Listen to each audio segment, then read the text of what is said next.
this band since it started, but I've watched it grow and grow and grow and grow, and the audience embrace of the band grow and grow, and that this is the final tour has that bittersweet thing to it that we would love this to go on forever, but they are going to go out on such a high note if the Yeah. early evidence is any indication. So once again, we are here for Nugs.net, which not only brings you every show of this tour in beautiful HD and 4K video, but you can also get downloads of any given show or stream it if you're a subscriber. And Nugs also brings you music by so many other artists: Fish, Bruce Springsteen, Wilco, uh, just about every significant band in the whole jam band world. You can get Goose and Humphreys McGee and so many of your favorites, or maybe favorites to be if you're just starting to explore this stuff. It's a fantastic service. It is the killer app for live music lovers, as we have said several times. And the people who run it are absolutely deep music fans. And that's why Brad Serling started this thing. And he's got a great crew shooting these shows. The visuals are great. The audio coming via Derek Featherstone's mixes is great. And we just hope that you all can explore this and go back through the history of this band. They've been offering Dead and Company from very early on, and you can also go back and get very deep catalogs of other artist shows.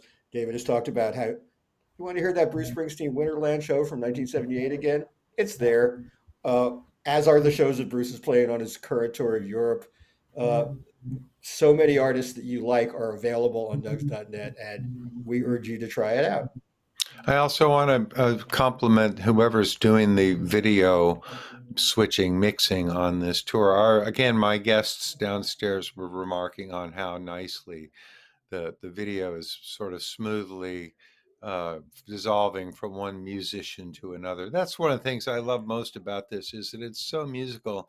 I'm one of those people that would hold still and watch the musicians play rather than turn away from the stage and dance. So it's nice to be able to sit here at home and watch the musicians' hands, Jeff Clementi's hands on the keys. I mean, come on. Right. And that's the crew that's doing this and the people who are directing the video shows. It's no easy task with a band that improvises because you That's don't right. always know where things are coming from or where the best shot is coming from. A lot of bands, their sets are very, very ordered, and you know that the lights are going to hit the guitar player when he jumps up on the drum riser and all that stuff. This stuff is so unorchestrated in that way. The songs have certain structures that help out, but the crew's doing a great job of it, and course, what you're seeing is the result of tremendous lighting and all of that stuff that Dead and Company's people are doing. So it's a great collaboration, and I think is sort of reaching its peak on this tour. Well, that said, we should probably get to our pre recorded interview so that we have time to see it before the band returns to the stage in a few minutes. Right, and it's a big favorite of ours. We've been raving about the good old Grateful Deadcast since its inception, and it just seems to keep getting better. And we should mention we're going to be hearing from Jesse Jarno. We should also mention Rich Mahan, who is I was the about to say. well, yeah, we don't want to forget Rich. Rich is the man behind the scenes. Jesse is the voice of it and does an insane amount of that research and everything. But Rich is a co-producer and a co-creator of the Deadcast, and he's really part of the process of pulling it all together. So, But Rich, good on you. not only that, Rich announced today that he's engaged. So, on a personal Oh, note, because we're good friends for many years, I'm thrilled for you, brother, and thank you for your fine work on the Deadcast and best of luck in your new life, man. but enough of the social notes. Let's go on to, and congratulations from me too, Rich. Let's get on to Jesse Jarnow, who always has great stuff to say about this music, and we so enjoy talking to him. So take it away. We will not come back at the end of the break. We will hand it back to the band, as you will be very happy to see. But enjoy. We'll be back on Sunday with Bob Braylove and a lot more Yeah. great interviews coming up. So keep watching. And as we said, check out nugs.net. Have a good night, everybody. Thank you. Well, Jesse Jarnow in your WFMU t shirt, host of the Frau Show, author of several very, very cool books, and most importantly for our immediate purposes, the producer and co-host of the good old Grateful Deadcast, which is, to my mind, one of the most important, significant, and deep documents of Grateful Dead history. And I say that as a Grateful Dead historian. Welcome to Dead Air, and thank you for everything you do, sir. And right back at both of you guys. Thanks for having me back. Hey, Gary, Dave. Hey, man, great to see you as always. Yeah, if there's anyone out there who hasn't responded to our constant hectoring that you check out the good old Grateful Deadcast, you must do so. It comes out on Thursdays and explores a new aspect of Grateful Dead history every time. Sometimes takes deep dives into entire years or entire tours or entire albums, and it dispels any notions you might have about scholarship being a dry and analytical thing. It is great storytelling. It is great fun. This crusty old deadhead hears things I had never heard before. Archival interviews, some of which are provided by David, contemporaneous interviews from right now, the people remembering the old days, people who weren't there but grew up with the music talking about it, digging out some of the old tapers who are still with us. It's an amazing thing and so much fun to listen to. It's my default, get in the car and drive thing these days. That I was just going to say that this is the one thing that makes me wish I was touring again is that I missed the long drives, which is when I was able to catch up with the Deadcast. I'm thinking of taking a drive to Bakersfield just so I can listen to the Deadcast. Aw, shucks. Well, thanks, Seriously, guys. it is amazing work. I don't know even know what the question is to ask. How do you do it? You have just amazingly deep resources. I mean, I know you email me and say, "Can you get me the audio of this or that?" But you must have done like thousands of hours of interviews to get this thing rolling. Yeah, I mean, this season, one thing that's really helped us actually is that so we're focusing in on 1973. Like Gary said, we do a lot of 50th anniversaries, and one of the things about 1973 is that's when the Grateful Dead paper trail really like blows up. That's the year they started their own record company. Sam Cutler launched out of town tours. They had Frankie Weir's Fly By Night Travel, and the Grateful Dead archives are just like there's just folders and folders and folders of stuff from 1973. Which so for the first time, kind of this season, I've been able to like go through that and sort of find little nuggets in there that kind of send us down other pathways.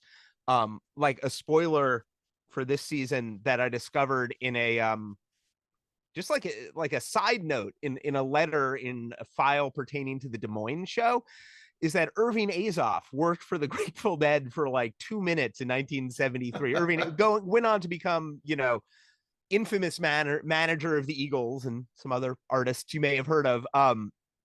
But apparently, before he took over the Eagles business, moved up to San Francisco for a week, something like that, like 5 days, less than 5 days is sort of how people remember it. And just a culture clash, and it's like a tiny little footnote to a footnote to a footnote, but it's still, it just adds this dimension to that piece of that period of Grateful Dead history that I had never had before. Our mission this season is, ties with the 50th anniversary. There's a new box set that's about to come out that contains, 5 amazing shows from the spring of 1973. And every time we do these, Deadcast, each assignment kind of like figures itself out and is sort of like, I really don't want any of them to fall into any kind of like formula. It's like, well, we're doing this, so this happens kind of thing. So I try to really let each one of them kind of guide where we're going. So we let these shows, which are on the new box set, kind of chart our path for this spring and sort of funnel our view of the spring of 1973 through them. And it's just been, a delight. The music is so great. It's these 5 or 4 shows that are 3 sets long, 3 sets long, and one 2-set show. They're all outdoors. It's all big sunshiny music. And then there are all these like threads from the Dead kind of like colliding in different ways at all of them. Like the one that came out today is about the Kezar Stadium show from 73, from May 26, 1973. I know one of you was there who features on this episode. And they're all like, that was the first time the Dead used delay towers, for example. So, one of the things, David, you asked sort of how they get assembled. One way is that we've been doing interviews now for almost 5 years, and they kind of like pile up. And there are a bunch of services that do this now online where you upload the interviews and they automatically transcribe them, to some degree of accuracy and make them searchable. So we have this database of interviews. And when we get like an assignment, I'll throw some keywords into that and see like, oh, who have we, or do we have anybody telling stories about this one? So like we talked to the Ron and Susan Wickersham a long time ago. And I actually had to figure out the search term because the transcriber calls Kezar. It always spells it Keys, Keys, because it's a robot. So finally, I figured out to put keys in, and I'm like, and there's a great Ron Wickersham quote about basically the invention of proto-digital delay towers. Like, this, and this matches up with a bunch of really interesting files that are in the band's archives, where the Alembic sound team was going out to all these different venues and reporting on how so they had a new sound system they had just launched, and Alembic would go out and evaluate the new sound system and how it was working, and then write up letters and send them to the Dead saying, well, this could be improved.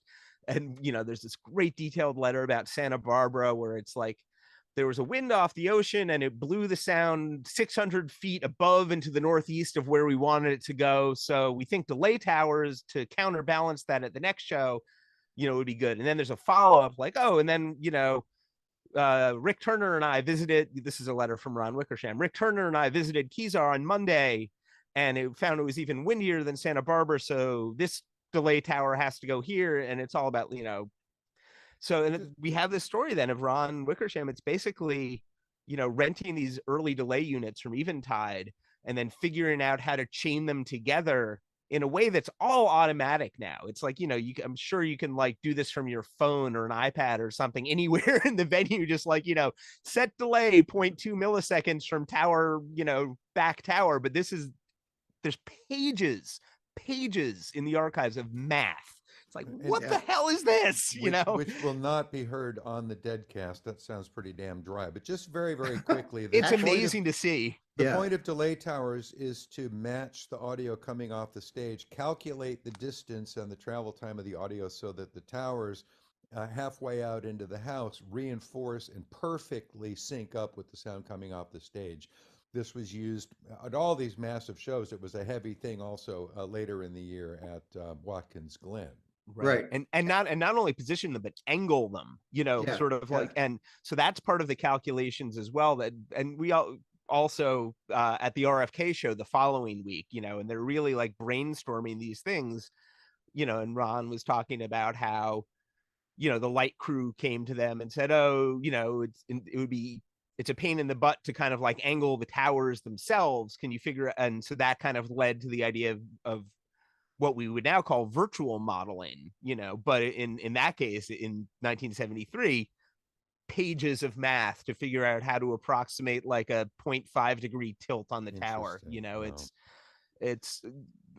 So we talked to Buddy Thornton this season, he'll be on the next episode out next week about the RFK shows, but he was one of the Allman Brothers sound crew, and he had never seen anything like this before. And he showed up at RFK and he's like, they brought the Allmans, recorded their sets on like a multi-track. And he said, I went out into the field before the show and there was somebody doing math with a slide rule. I had never seen anybody. And he's an aeronautical engineer. That's what he did before he worked for the Allman Brothers as a sound guy.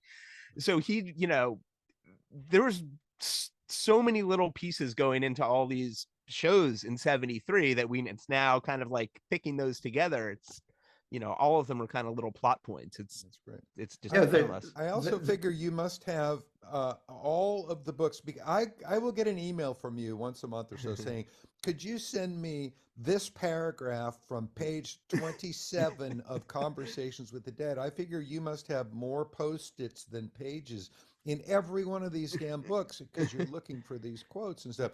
I love being part of it, and I really enjoy the process of digging through my old audio interviews to find that 15 seconds you're looking for. It's Well, listen, really, here really you can fun. see my dead bookshelf just behind me right there. Yep. But text searchable books also make things make things easier. The same way that the text searchable audio does. Yeah, finding articles by not having to go to the library and get microfilm and wind it on a machine and all that, because I've had to do that in my time. But there's still a few that I have to reference from old Xeroxes. Oh, sure. Sure. Yeah. Anyway. Yeah. But the things we're talking about here just indicate what an amazing year 1973 was in the Dead on every conceivable front.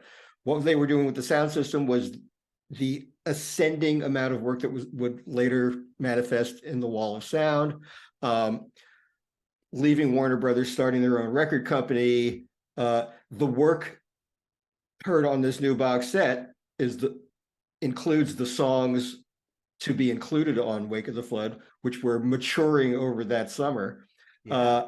And yeah, the band took on this amazing quixotic thing, which in some ways was a folly, running their own business. There was that big article in Rolling Stone that year about welcome to the wide open world of the new corporate Grateful Dead. Right, with the great Robert Grossman cover of Garcia. But it was an incredible creative time for the band, as well as their little corporate rebellion being mounted. Right. So, and that theme of the corporate or the anti-corporate rebellion, however you want to frame it, is it's still to me such an inspiring thing. It's always a good time to kind of try to, be independent and go against the grain of mainstream media and do your own thing. And the idea that the Dead could do that, could really start their own record company, right down to getting the stuff manufactured. They had their own publishing company. To me, it's just amazing. Corporate media is even more entrenched now. In terms of streaming services, just in terms of music consolidation, ticket consolidation, all these things. So the idea that they could, even try to fight City Hall is kind of, to me, it really is just awe-inspiring. It's ridiculous, and it's understandable that it can be seen now as sort of a folly, but it's it's so it's virtuous in a wonderful way.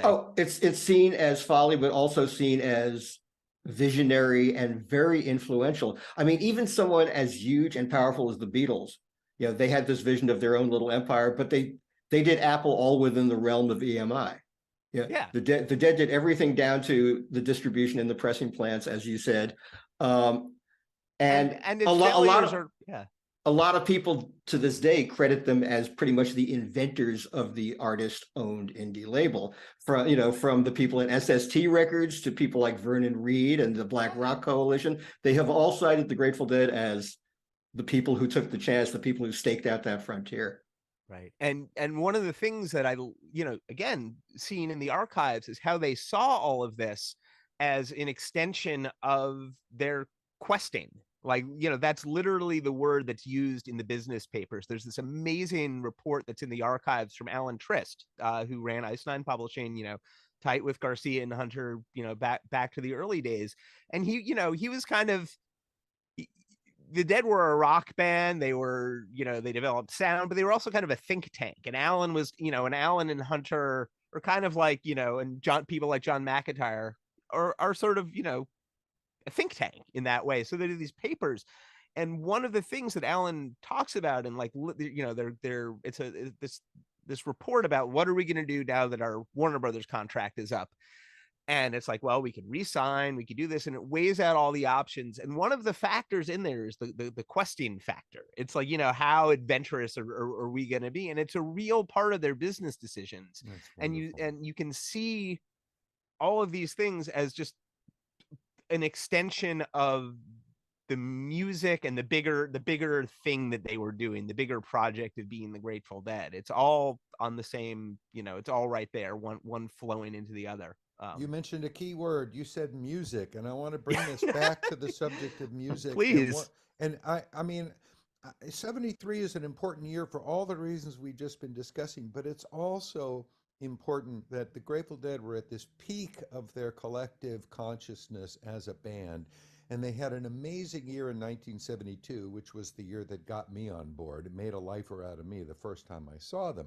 But 73, at the beginning of the year, they introduced half a dozen new songs that expanded their universe, Eyes of the World being one of them, and Here Comes Sunshine. They expand every new song in those days, sort of expanded the Grateful Dead's musical universe and opened them up into new areas. So 73 was this year of exploring all this wonderful stuff. And I love the sort of relaxed, unhurried nature of all those shows. They go on, like you said, there's some of these 3-set shows in here, and they just were in no hurry to go anywhere. And there was all this space between the notes. It's just amazing music, and I could listen to 73 for the rest of my days. So one of the really powerful things about talking to people about these shows. So one of the goals of doing a show about an episode about Kezar or an episode about the Santa Barbara show the week before is to sort of channel a little bit of what it felt like to be at the show from the experience of people who were there, both working the show, like behind the stage, but people who attended the show. What was it like to be a Dead freak in 1973? So many of the people that we've talked to about these shows, their memories of the shows are these new songs, and they're new songs that aren't out yet. They're not like, it's not like they spent a bunch of time at home listening to the song on a record and having it kind of like burned into their brain and then went to the show and it's like, oh, they played this great song that I already love.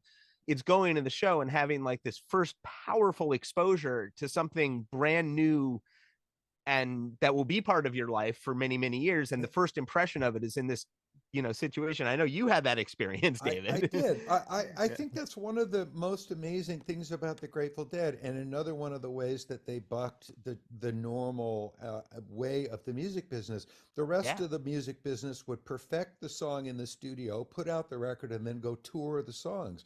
They taught us to appreciate novelty, to expect and hope for novelty, and to be thrilled at hearing a new song rather than being dismayed by it. Like, what is this?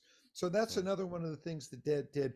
And I did an expanded version of playing in the band after Jerry died. And one of my favorite, I asked a bunch of questions of a bunch of different people, and Blair Jackson gave me one of my favorite answers. He said, I grew up wanting to see the same movie a bunch of times and stuff like that. I stuck with my familiar things, but the Grateful Dead taught me to appreciate novelty, to go in there. I never do the same thing twice now. I want a new experience every time. And I thought that was a really nice, one of the things the Dead did for us was teach us to live in the moment and appreciate novelty and not expect to be comforted. Yeah, exactly. And an interesting thing to me about this box set is, in those days, the set lists were certainly different every show. It's not like they were, playing off the same piece of paper every time, but a lot of the material, the songs are the same. There's a lot of songs that are on all 4 shows or even all 5 shows that are on this box set. But that does it for me. That's not at all a drawback. It's like, sure, 5 versions of Eyes of the World, bring it on, Exactly. but even however many versions of They Love Each Other or on there. They're all, there's obviously the solos are different, but there's just the mood is just slightly different. The recordings are certainly different. You get different perspectives, and it's just, they're great every time. It's true. The players are learning new ways with every performance of dropping in new little bits of ornamentation or stripping away some ornamentation. Knowing what to leave out in a song has always been a Grateful Dead hallmark. And for me, one of the signature things in 1973 was the Weather Report Suite, and I've recently come to realize that was the launching of a vision that Bob Weir had that he's just now fulfilling with Wolf Bros and the Wolfpack. Bobby told me. I hate to interrupt you, but we are out of time. Oh, shit. What? Time? What is 21 time? minutes into this 20-minute interview, I hate to say. Well, damn it. Jesse, let's forbid the band from going back on stage. We are hijacking the rest of the show. No, I guess we can't do that. No, but maybe we could talk to you again before the end of the tour. Let's see if we can work that out. Or, of course, I could do this for days. have the more expansive terrain of Tales from the Golden Road to work with, of course, as always. I just want to say, in the interest of conceptual continuity, my back backdrop today is a Courtney Pollock. Oh, very nice. Who tie-dyes adorned the Grateful Dead's amp covers in those days and the giant backdrops they had behind them at shows. And went on to work for Grateful Dead Records as a radio promo guy in 73, 74. You know, just the way the Dead family, just that's all these people melting right from one job into the next. It's great.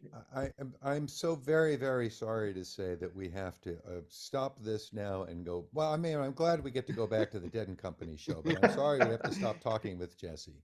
This has been really fun. Let's get you onto Tales when we can spend the whole 2 hours. Hell yeah. Good to see you, man. Totally. Oh man, I could really do this forever.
is to miss it. Shame burns my eyes to see. Cut down a man in cold blood. Shame might as well have been me.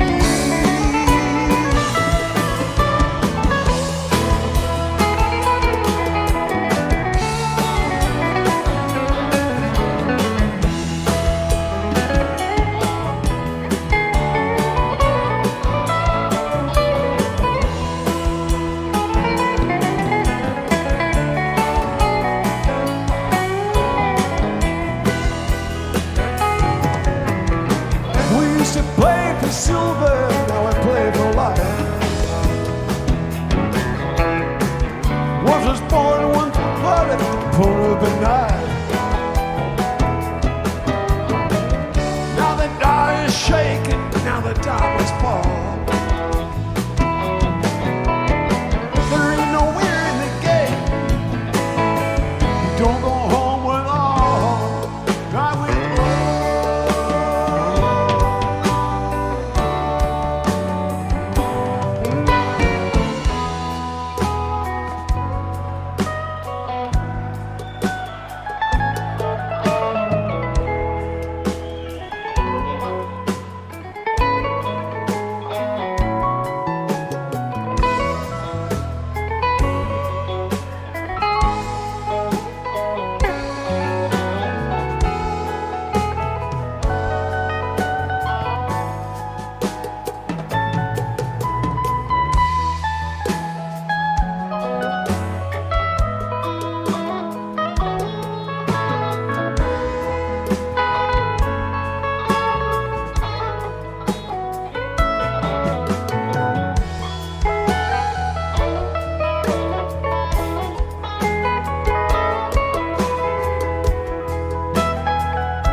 Texas, 4th of July. Sun so hot, clouds so low, eagles fill the sky.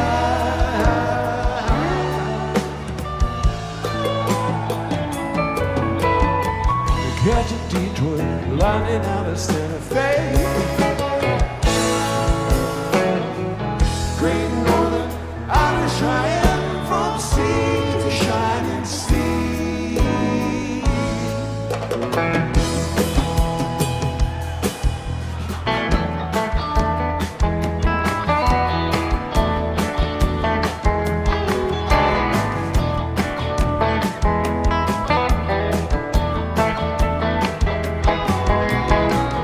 Gotta go to Tennessee. First train we can ride. Gotta sit on one old skull, one small point of pride. Ain't no place a man can hide, shade will keep him from the sun. Ain't no bed can give us rest now. You keep us on the run.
share.